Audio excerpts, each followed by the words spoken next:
আজি লক্ষ্মী পূজাৰ মই আলপনা দিলোঁ এনেকৈ। এই দেখিছেনে, এনেকৈ আঁকিলোঁ মই। এইফালৰ পৰা মই বাহিৰতো বাৰাণ্ডাটো আঁকিছোঁ এনেকৈ। দূৰৰ পৰা অলপ দেখাত অসুবিধা হৈছে যদি মই এনেকৈ আঁকি লৈছোঁ। আঁকি এনেকৈ লক্ষ্মী মাৰ এনেকৈ দুৱাৰমুখত ভৰি দুটা দিছোঁ আৰু আগতো মই এনেকৈ দিছোঁ। দি উঠি তাৰপিছত মই এনেকুৱাকৈ লক্ষ্মী মাৰ মানে একদম চিম্পুল কৰি দিলোঁ।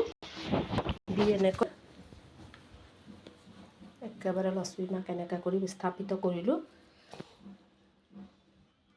এয়া এনেকৈ কলপাত দিছোঁ। প্ৰথমতে আলপনা কৰিছোঁ, দেখাই পাই চাগে চাইডে চাইডে। তাৰপিছতে ভৰি দুটা দিছোঁ, আহি কেনে মা ৰখিব। ধূনা চাকি জ্বলালোঁ। এয়া ভোগ বনাইছোঁ, চাউল আৰু কল চেনিৰে। আৰু এয়া প্ৰসাদ। মই একদম চিম্পুল কৰি মই এইবাৰ মিঠাই একো বনোৱা নাই, লাড়ু চাড়ু একো বনোৱা নাই, লাড়ু বনোৱা নাই। তাৰপিছত আৰু কিবা মিঠা বনাই নহয়, পায়স চায়স কিবা, এইবিলাক মই একো নবনালোঁ, গাটো ভাল নহয়। এনেকৈ মানে এয়া থাপনাৰটো কৰি উঠি মই ইয়াত পূজাটো কৰিলোঁ। কেনেকুৱা হৈছে বাৰু মই কৰা পূজাত দেখিছেনে? এয়া ভাল লাগিছেনে?